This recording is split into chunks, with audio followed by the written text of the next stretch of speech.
witness on the stand. I'm not sure if I should be surprised or not. One thing's for sure, he won't be an easy adversary.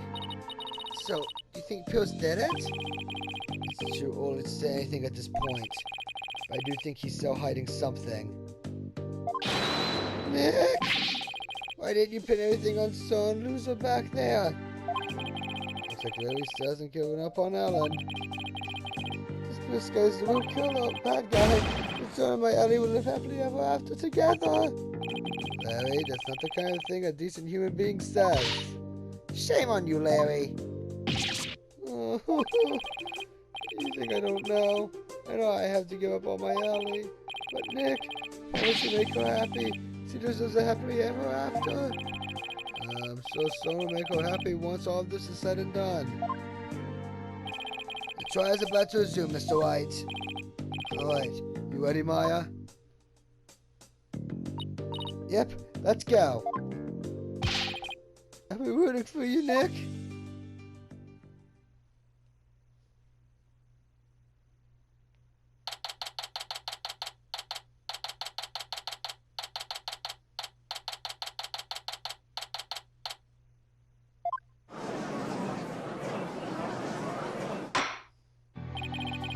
This court is now back in session. Witness, please take the stand.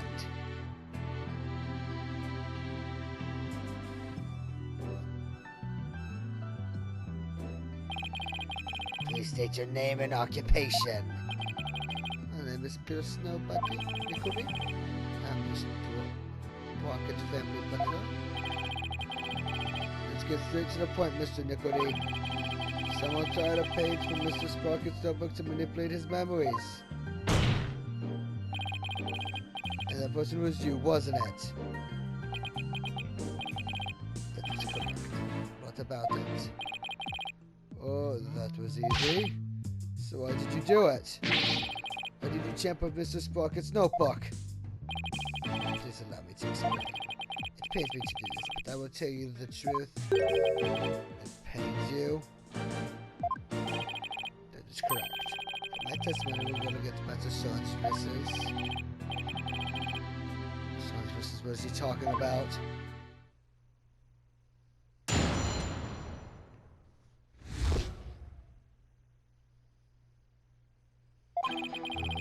I was invested, but the crime had already been committed. I said Miss Ellen in Bloomsbury collapsed. Master Son writing in his notebook. So said to me, I'll take the blame for the murder, so please take care of Ellen. But I went against his order. I told the page out of his notebook and hid the body. Wait a second. What Mr. Sprocket was writing in his notebook at the time, could it be... It was meant to be a confession. It admitted he killed Bloomsbury himself. He wrote that message to take the blame for Miss Wyatt? That is correct. Master Sloan did hit Bloomsbury at the timekeeper to save Miss Ellen. Then Mr. Sprocket was the culprit after all? However, the blow did not kill Bloomsbury. That makes sense. Mr. Sprocket's injury wouldn't allow him to put much force into it. Enraged, Bloomsbury tried to attack Master Son, who was already seriously wounded.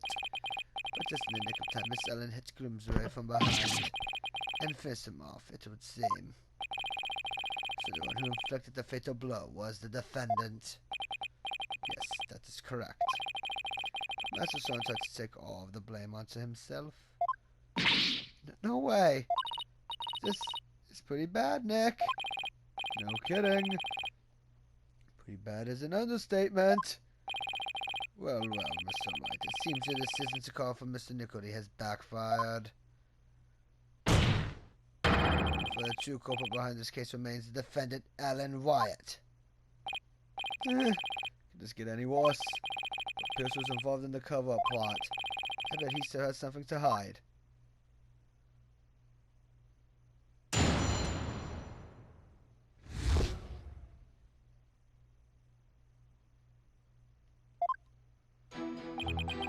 I was released at that, but the crime had already been committed. As Miss Allen in Bloomsbury collapsed and Master Soren writing in his notebook. Master Soren said to me, I'll take the blame for the murder, so please take good care of Alan. I went against his murder. I turned the page out of his notebook and hid the body. Hold it! Mr. Nicoli, could you please tell this court about that in more detail? That's he said. What do you mean, Mr. White? Could you be more specific? Alright. What do I want to know more about?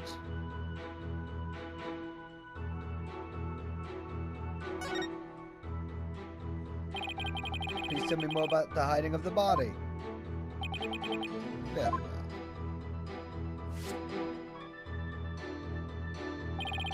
After saying he would take the blame, Master Soren passed out. Just when I hid the body, I quietly took the lifter down to the hold, but I hid Bloomsbury's stolen body in the repairable lantern. So it was you who hid the body, not the defendant. I think Mr. Button moved the lantern containing the body to the reception hall. Well, I did not see that coming. I don't blame you, not even Larry can predict what Larry would do next. Let's take a look at the lantern and evidence. Mr. White, would you like that statement added to the witness's testimony?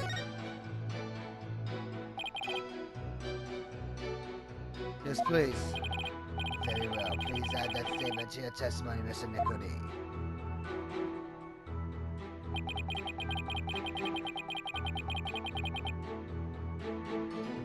I hit the silver party in the spell penetrable lantern. Objection! Could it be? Is that what happened? If what I'm thinking is true, then maybe I can prove neither Alan nor Soren did the deed. Mr. Nicoli, you said the body was still warm when you hit it, correct? So then what if Mr. Grimsbury was still alive when you went to put his body inside the lantern? What? What? That's preposterous. Actually, this shows that the victim might have still been alive outside the lantern. I think you have to point out which part you're talking about, Mr. White. This part here shows that the victim might have still been alive inside the lantern. Take that! As you can see, the back end of the lantern is a door.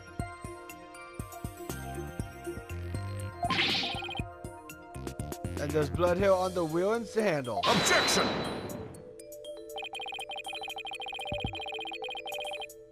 That blood stain must have gotten there when the witness put the body inside the lantern.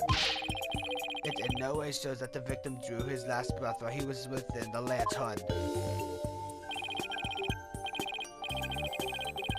I disagree, Mr. Adzoff. What you see in putting the lantern back together, the police inadvertently placed the inside handle on the outside and vice versa. In other words, the wheel handles got swapped. Oh my, so they got swapped? Yes, they got swapped. What? But that's ridiculous. Not at all. If you compare the other male peggable lantern in the reception hall. It's quite obvious the wheel handles were attached backwards. Detective in charge of the restoration will see me in my office later. Sorry, Emma, and good luck. In that case, what does the bloodstain on the wheel handle mean? The bloodstain didn't get there by chance.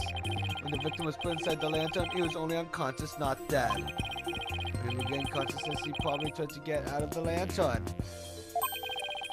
So he grasped it in a wheel handle, and that's when the blood got on it. This proves that the victim was still alive when he was inside the lantern.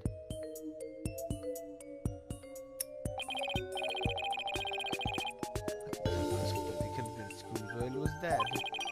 I checked more carefully, he might have survived. Unfortunately, to be so, but not significant enough to change this trial's outcome. Again, I disagree, Mr. Adsworth. It actually has a very significant impact on this case.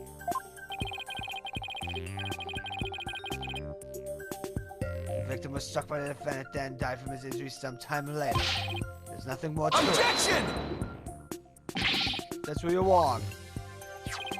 Let's take another look at Mr. Bloomsbury's autopsy report, shall we? Let's focus on the description of his injuries. It says one contusion was found on the back of the head and one on the side.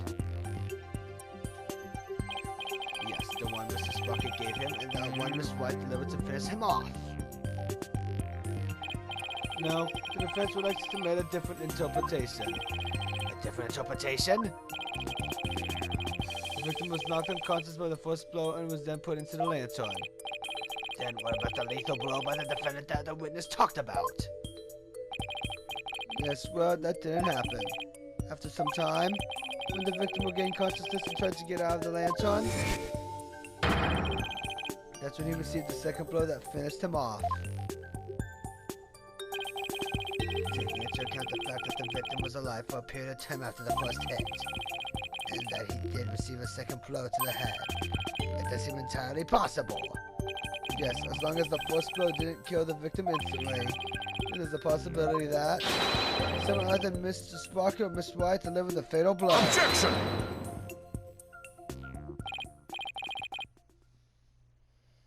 That's all you've got? If there was a time lag between the two blows, the prosecution's position doesn't change. What? What do you mean? It's elementary, Mr. Wright. After the reception, when the defendant was cleaning up the reception hall, the victim, who was supposed to be dead, suddenly came out of the lantern. The defendant grabbed the mortar weapon, which was right there, and finished him off. That theory sounds awfully familiar. Of course it does, Your Honor, because it's exactly what I proposed at the very start. The second blow was inflicted by the defendant after all. I see. It seems the tangle of mysteries has unraveled into a single thread. Objection! But as long as there's a possibility that the fatal blow was delivered by a third person, then we must continue the deliberations. Give it up, Mr. White. Unless you have something to prove the presence of your precious third person. Okay, Nick, just relax. You can do this. Come on now. Take some deep breaths. Good idea. Deep breaths. Deep breaths. There. Don't you feel better already? I was right. I should come down and get my focus back and go over everything again. And then hopefully I'll be able to find something to prove that there was a third person. Let's see. First, where did Bloomsbury attack Alan?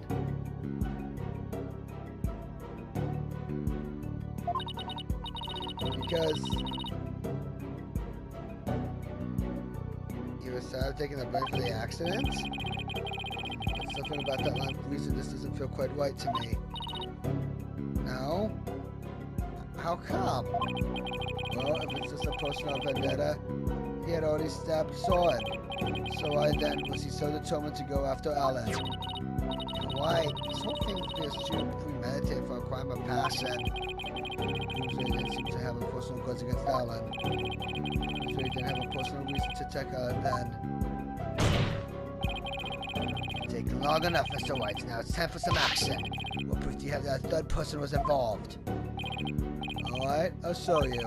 I'm not completely sure what I'm doing yet, but it looks like I'm out of time. This piece of evidence proves the involvement of a third person. Take that! I get it now. I see why this stuff bothered me so much when I first saw it.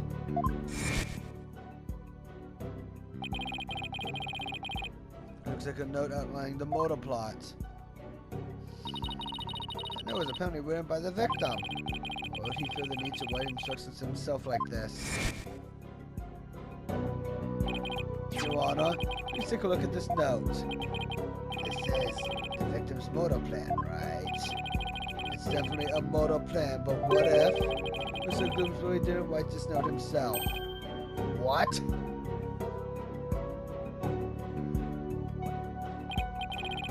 This is how you intend to conjure up your mysterious third party, Mr. Wright.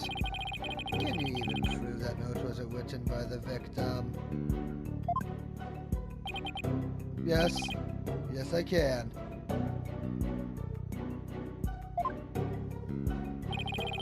Very well then. Please present your evidence, Mr. White. This evidence proves the victim didn't write the note.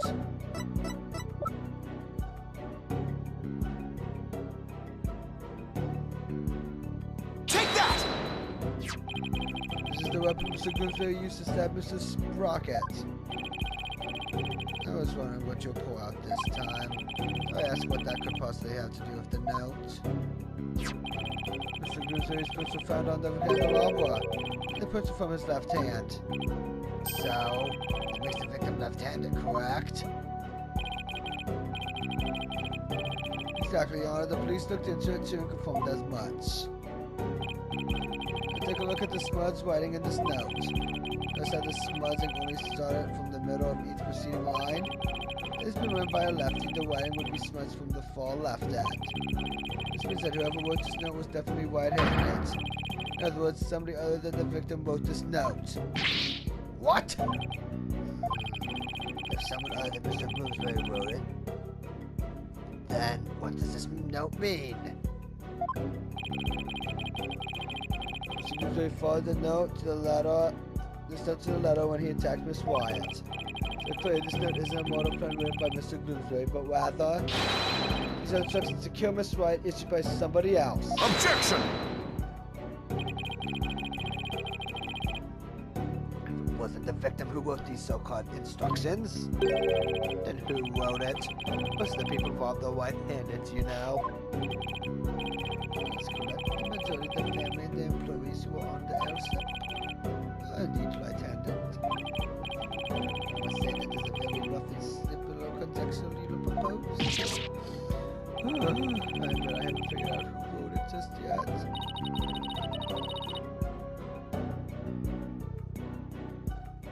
Mr. Edson to go for the jugular. Scotland ordered Bloomsbury to attack Allen. Who could the motive have been?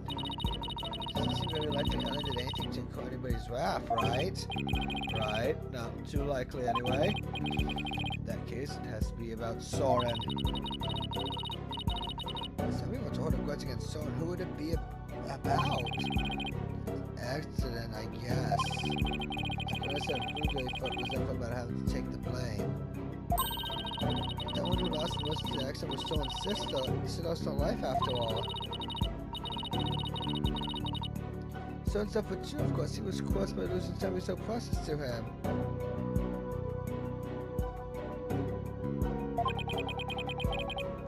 So precious, huh? Soren's sister? Wait, there's one more person. Somebody else who must hold a grudge against Soren. Did you figure something out?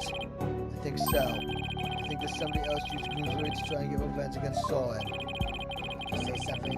Somebody tried to get revenge against Mr. Sprocket, Mr. White? The person who manipulated and used Mr. Bloomsbury was...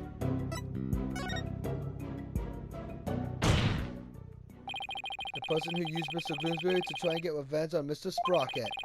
And that finished Mr. Bloomsbury off to silence him. It was a man dear to Mr. Sprocket's older sister, Selena Sprocket's fiancée. Not that I'm not positive, but it's only possible. His fiancée could have made Bloomsbury attack Ellen to get his revenge on Soren. What? Her fiancée?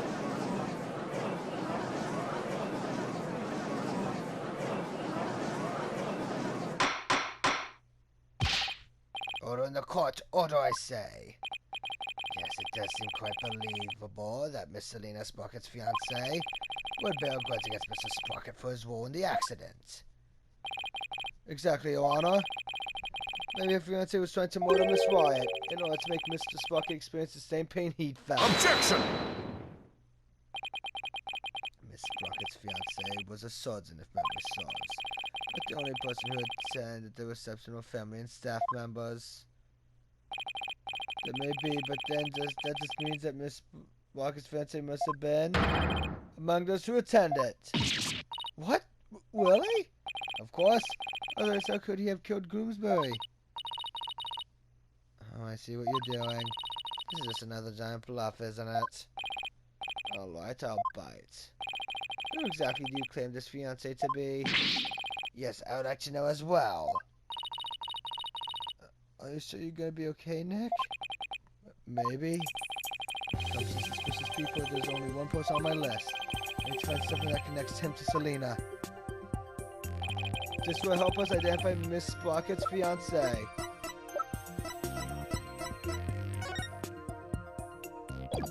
Take that! Please take a look at this photo, Your Honor. That photo? Where's Miss Sprocket's pocket watch? Haven't we seen it somewhere before?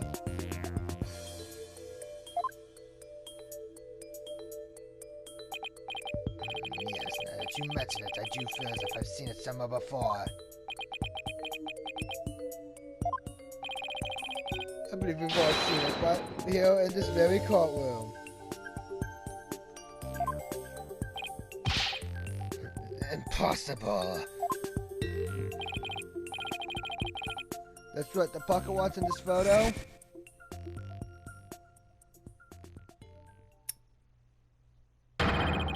Is the same pocket watch Mr. Nickledy has on him right now.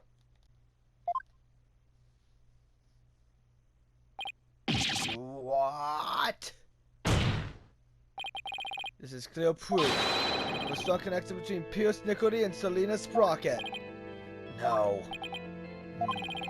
Mr. Nickledy, is this true?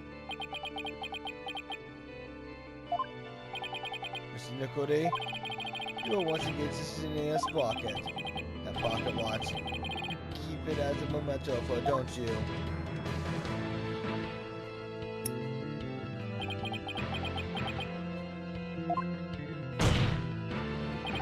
Mr. Nickledy, you plan to rob Mr. Sprocket of his loved one, to make him feel the same pain as you, isn't that right? Mr. Sprocket managed to fight back and knock Mr. Bloomsbury unconscious. He thought Mr. Bloomsbury was dead and he was lighting the lantern. Then you noticed Mr. Bloomsbury regain consciousness. And so you finished him off to prevent your plan from being exposed. The defense is taking what really happened in this murder case. Mr. White, does this mean you essentially accused a witness of the murder of Dumas Bloomsbury? Does the defense accuse Mr. Nickledy of the murder? The defense indicts Pierce Nickledy on the charge of murdering Dumas Bloomsbury. Oh my. Mr. Nickledy, would you care to respond?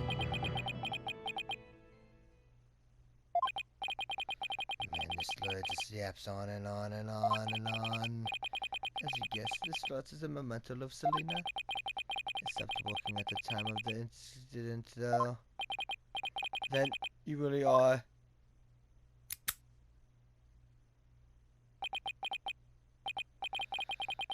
Yes, I was Selena's fiancé and not just a fiancé. But the surgeon beside her deathbed. Objection! Mr. Nickledy, why didn't you tell me any of this before?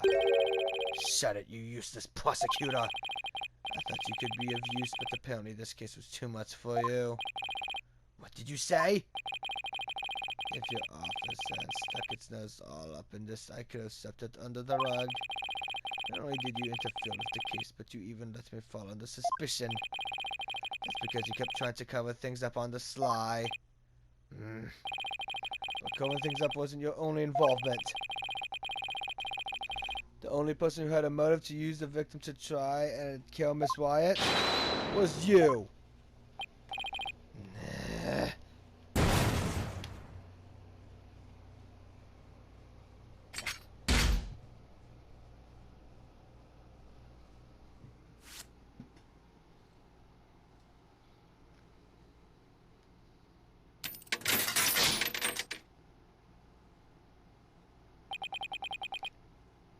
Malignant tumors. The malignant tumors in this courtroom liaisons oozing with false charges. The tumors are one idiotic lawyer and one useless prosecutor. Witnesses revealed I have the both of you inside from the legal world.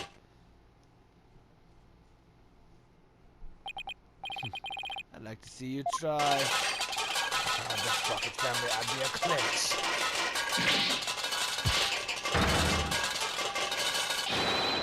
And I'll begin the operation. Wonder what happened to Mr. Nickledy. Looks like he's finally showing his true colors. Look, he did that solo Mac. Creature yapping before I sultily your chatty lips set. It's like he's a completely different person. So it looks like it, huh? We can't let our guards down now. Mr. Nickledy, it's finally time for you to testify to the truth. It seems we're entering the final act at last. Witness your testimony, please.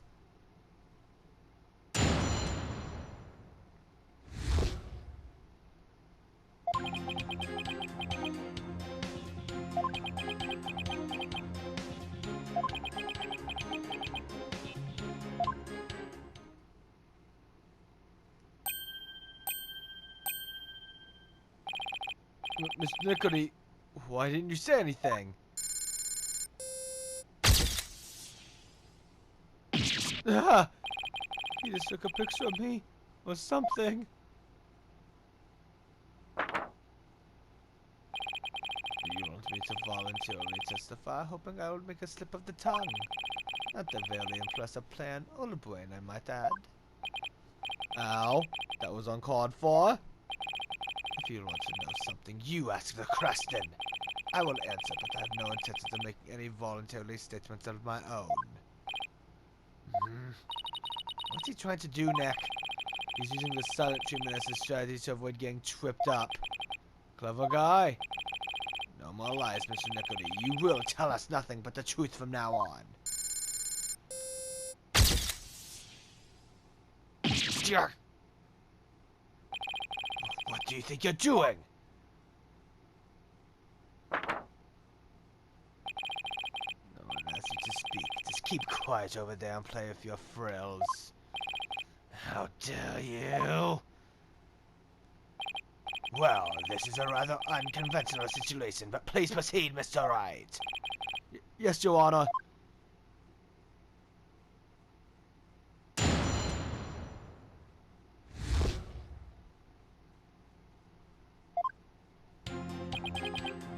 Hold it! He won't speak voluntarily. I guess I'll have to ask him something. What question should I ask?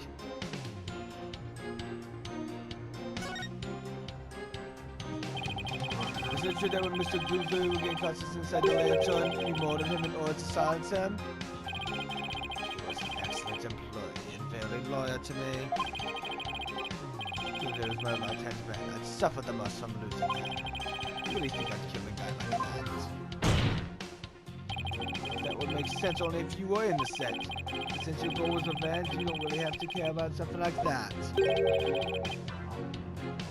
I am innocent, I tell you. Don't try to force your conjecture onto me. Guess without decisive evidence, I can't picture this line pressing any further. Mr. Wright, will you write that statement after the testimony? Yes, please, Your Honor. A little bit I can drag out of him helps, right? Whoever is my right-hand man, I'd suffer the most from losing him. Hold it! If you want to speak voluntarily, I guess I just have to ask him something. Because should I ask him?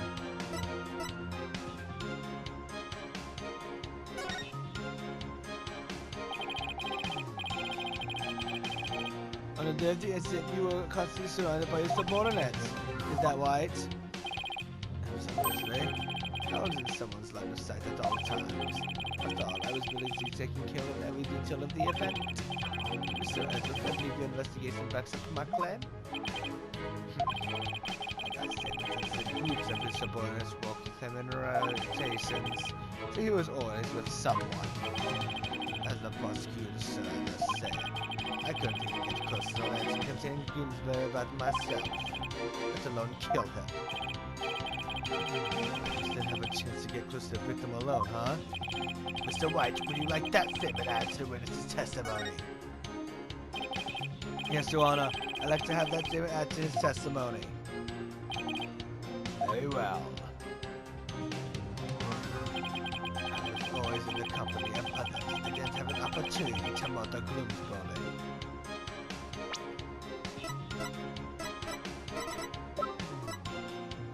Objection!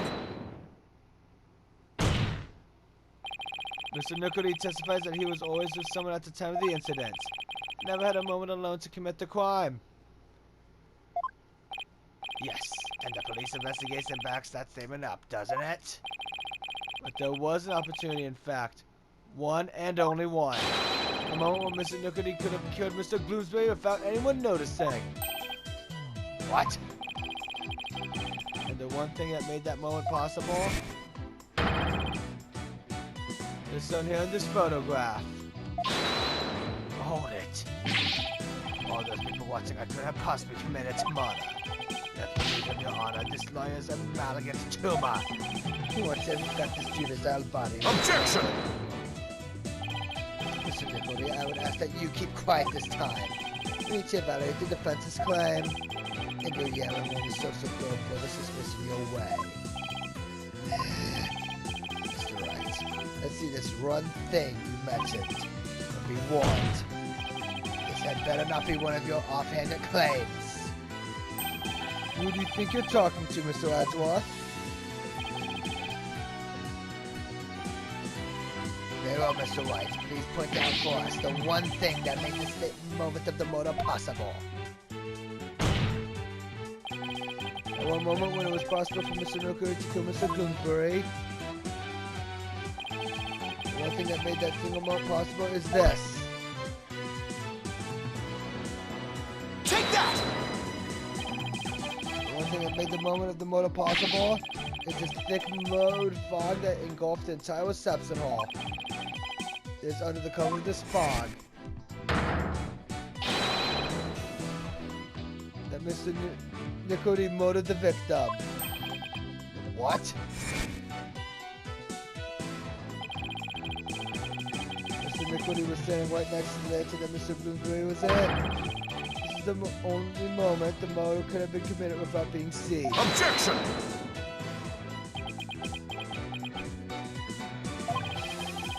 Stepping still was a moment where the witness was obscured from others by fog.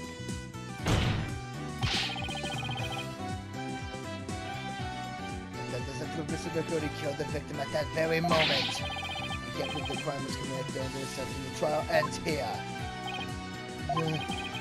So complicated to pull that about to think that far ahead.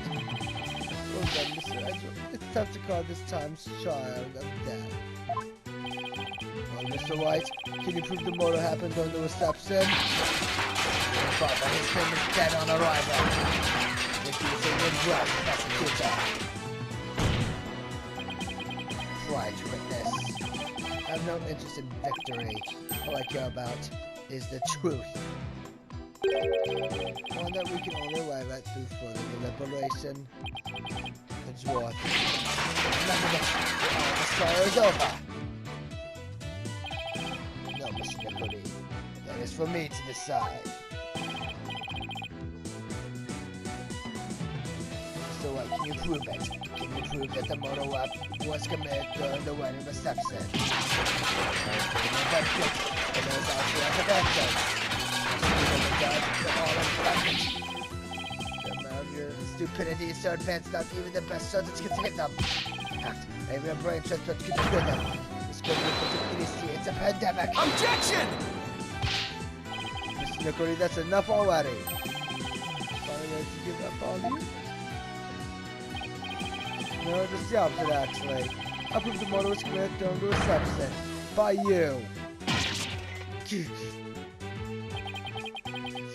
Prove it? Can you really, Mr. White? Yes, I can, Your Honor. Yes, I don't know exactly how I'll do it just yet. But I want to get to the truth Edward was talking about. I just have to find that way. Very well, Mr. White. Let's have your proof. Nothing speaking, Your Honor. I will do nothing of the sort. Judge, enough of your foolishness, Mr. Nickledy. It's too so our body will not succumb to the influence of money or power. Now then, let's hear it, Mr. White. Let's hear your truth.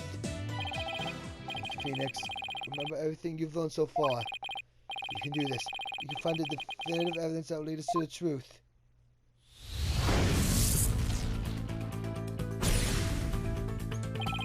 Think, Phoenix. I can't believe the murder took place during the wedding reception. This man was during the reception that he had to have used.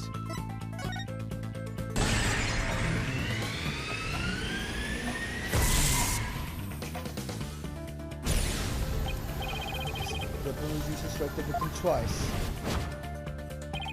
First heads up to put the victim was hit at the same object both times. So if I had doubt, Pierce used it to commit the murder. The weapon used to kill who really was.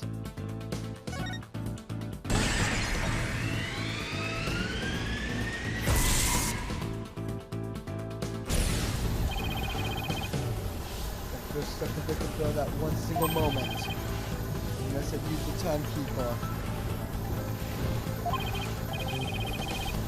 Was also used for something else under reception. The timekeeper was also used.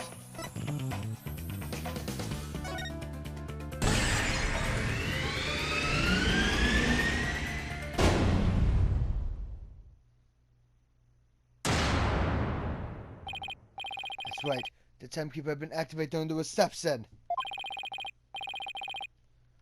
If we activate the timekeeper again now and find any trace of evidence of the murder, that would be conclusive proof that Groomsbury was killed during the reception.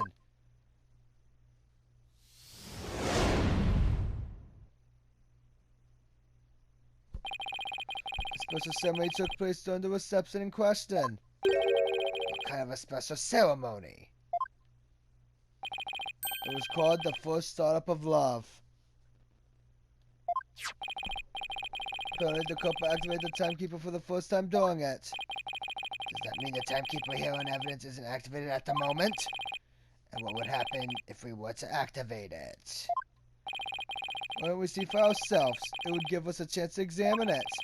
And while we're at it, we just might find some conclusive evidence. What? No, can't activate it. Mr. Nickledy, keep quiet or I'll have you thrown out of court. Mr. White, this is supposed to be a time machine, right? We aren't going to travel back in time to the Stone Age or anything, are we?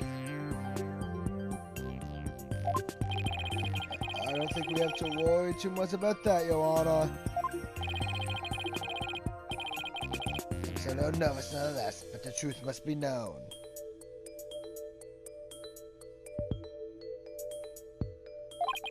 Very well, go ahead and start up the timekeeper. Do you know how, Nick? I think so, maybe.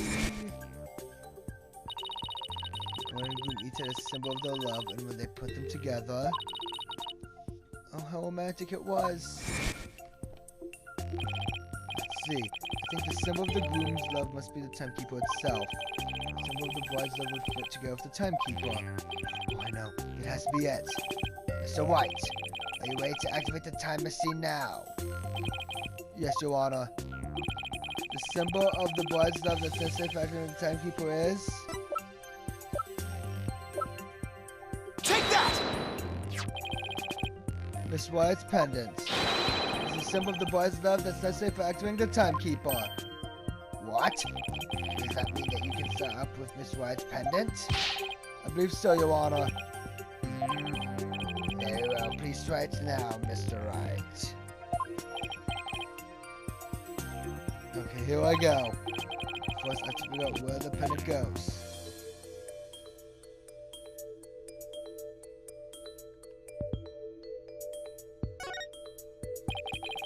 This all looks like a good spot. I'll try setting this pendant in here. It fits. This must be the right spot. I have to find a place to insert the key.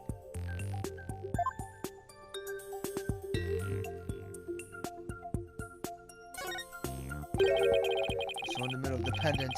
Could this be it?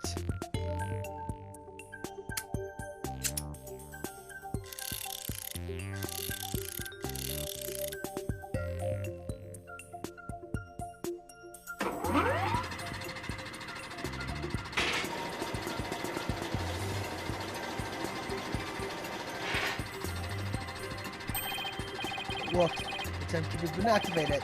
All I have to do is find proof that the crime was committed during the reception.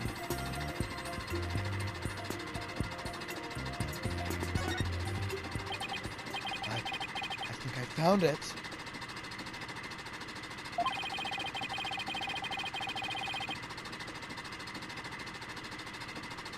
Conclusive evidence that the murder was committed during the wedding reception.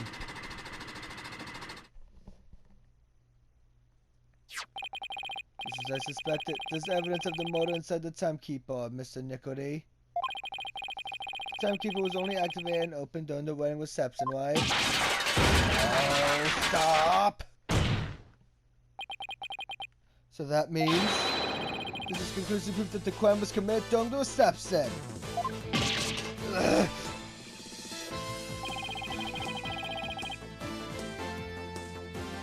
After you killed the victim under the cover of fog, you closed the timekeeper to hide the bloodstain, didn't you?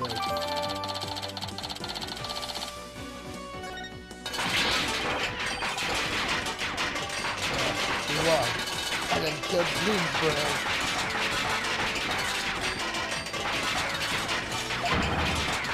Look at me, objection!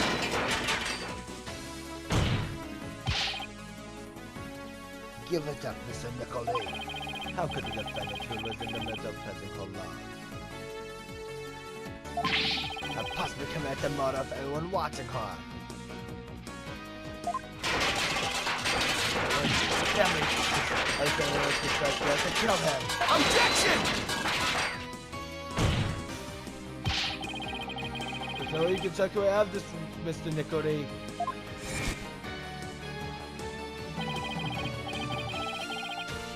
During the reception, during that one dreamlike moment. Only one person could have used the timekeeper to beat the victim to death.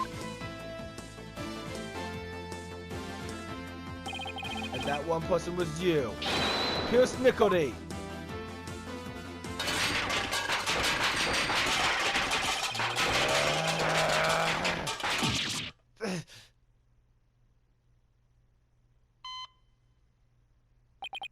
No, this isn't over yet. I won't give up. No, I got the auto-E. This stupid thing. You must stop the bleeding now. Give me four steps, I say. Hey, where's everyone? Fine, I'll manage this alone. I'll do it myself. Even if they can't repair anything. You get better, you have to live. You must. I would have been able to save her. If only I had listened to her. If only I had treated her first. If only that son hadn't been there. Selena, no.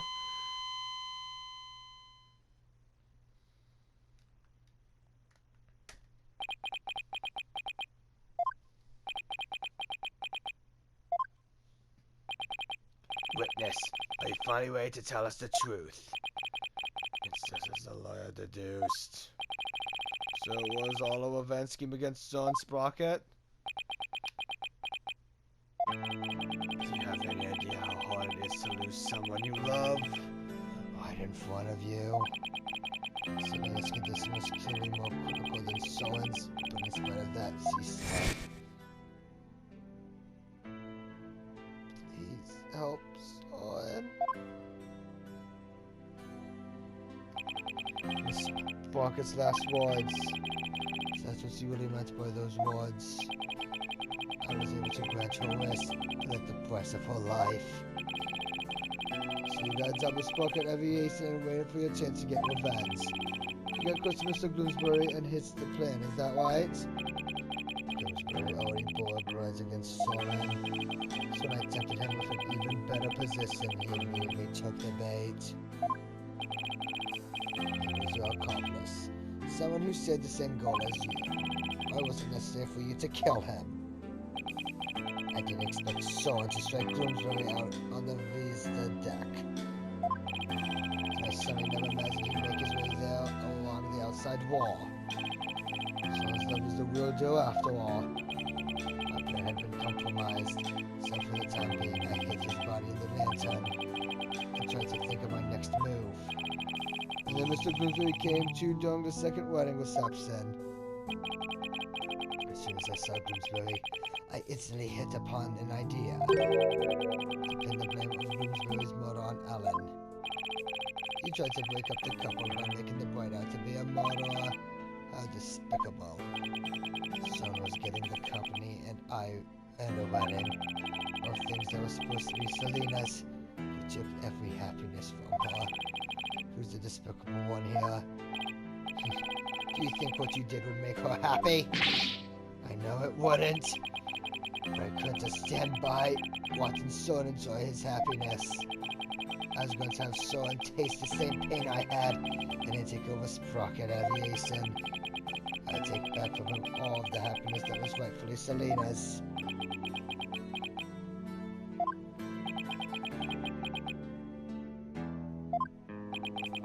Tell himself to me the day I lost her, just like this pocket watch of hers.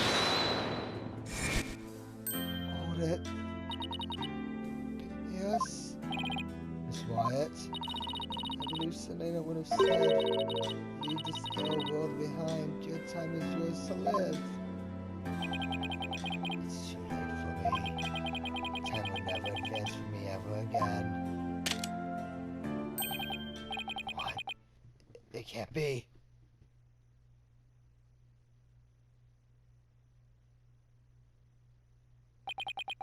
I see now, Selena. What I did was wrong.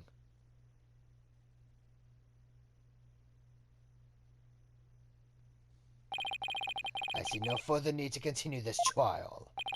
Bailiff, please take Mr. Nicody away. Pierce Nicody, another inconsolable time traveler who lived in time that stood still.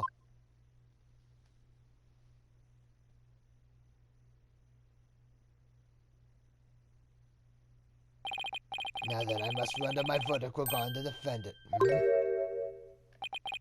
Your Honor, before you give your ruling, would you please allow me a moment? Very well. Ellen, there's something I need to say to you. Yes, son? I put you through something truly horrible. This whole thing happened all because of me. I would understand if you wanted to call off our marriage. What?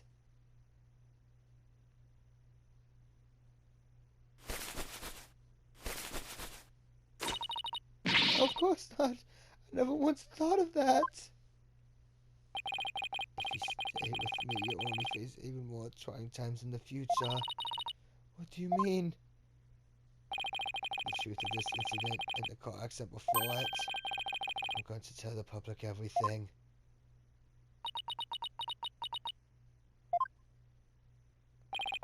I expect the company's reputation will suffer and I'll take a lot of criticism.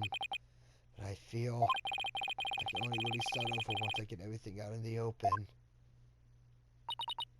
Son. After all that's happened, I may not have the right to ask you this, but... Well, how should I say this? Maybe I'll just...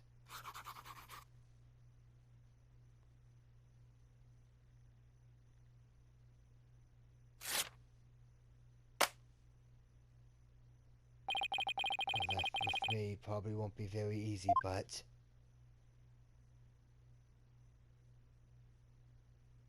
Will you marry me?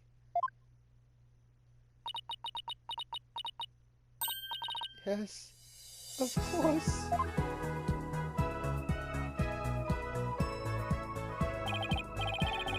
Thank you for this time. Please continue with your ruling.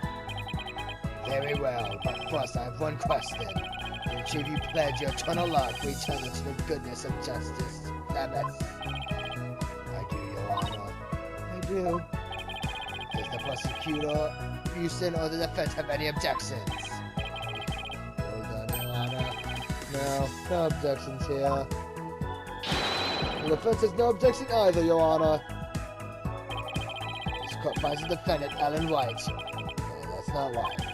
This court finds the defendant, Alan Sprocket, not guilty.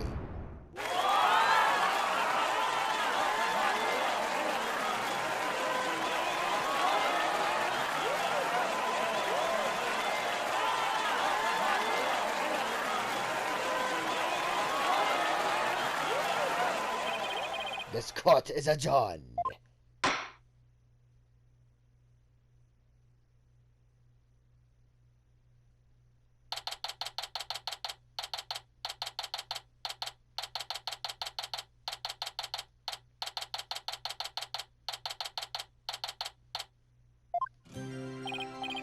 Alan, son, congratulations. Mr. White, I can't thank you enough. If you hadn't exposed the truth, son, and I wouldn't. You wouldn't. Now you can finally start your new life together, right? Oh, thank you. You're holding our real rank ceremony in the near future. You do us the honor of coming to it. I want you to witness our fresh start. Of course, I wouldn't miss it for the ward. And Alan, this time we'll finally be happily ever after, right? Yes. So you have to resolve and overcome this trial together. Now, no matter what obstacles come your way, I'm sure you'll be able to handle them. And there's another thing I'm sure of too. This person will always be watching over the two of you.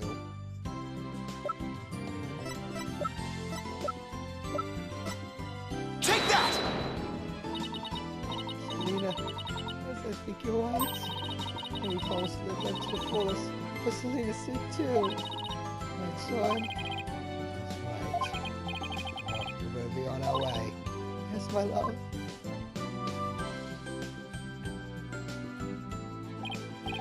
Oh, the old threshold carry, huh?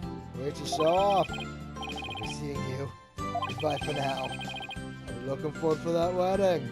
Hold tight, Alan. I believe I will. Never letting you go.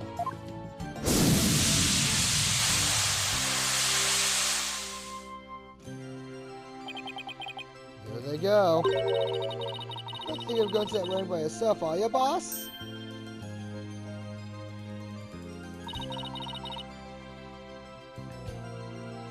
You're taking us too, right? Oh boy, I bet there's gonna be all kinds of fancy food there. You know, when did you get here? Just now? I would have been here to cheer you on guys on earlier, but Tricia never gave me a chance to slip away. We're going to be in even bigger trouble for later. Speaking of the wedding, maybe I should ask them to invite Edgeworth. Mr. Edgeworth? Really? We thought Alan was guilty all the way to the end. That may be true, but... Buffer, this game is dead on the right. Refusing the new gas prosecutor. Right, Witness.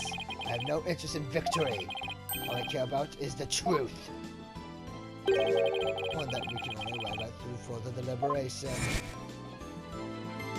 And hence that stood up for us when he did, Trilogy would have ended there. Mr. Edgeworth gave us that chance?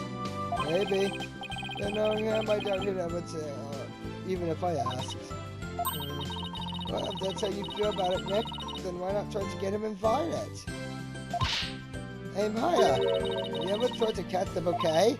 What? No. I never have either. Running over a bouquet that's been tossed by the bride? Talk about a fierce competition. I'm totally stoked. Not sure it's really supposed to be all that competitive. I'm a pretty good jumper, so I think I've got a chance. Jeez, definitely missing the point of the whole thing.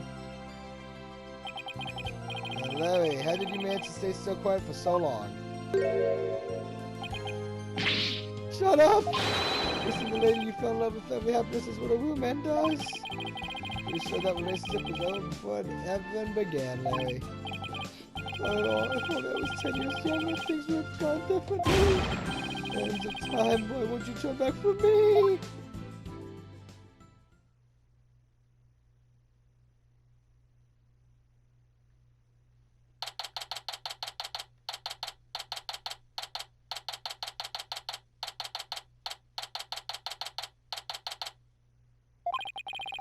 Today's Ellen and Soren's third wedding ceremony and reception. I heard the bride and groom insisted it be on the flying chapel again. In the end, they were nice enough to invite me and Maya. And Athena kind of invited herself. They also invited Edgeworth, Emma, and even Larry. They say third time's a charm, right? I really do hope it's happily ever after for them this time around. Still, I get the feeling it's going to be one rowdy party.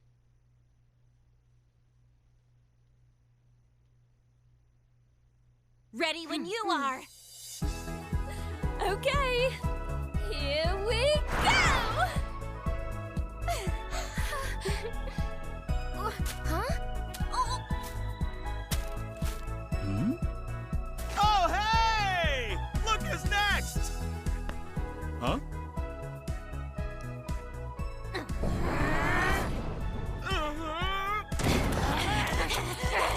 Get back! Haven't you ever heard of lady response? I'm truly blessed to have you.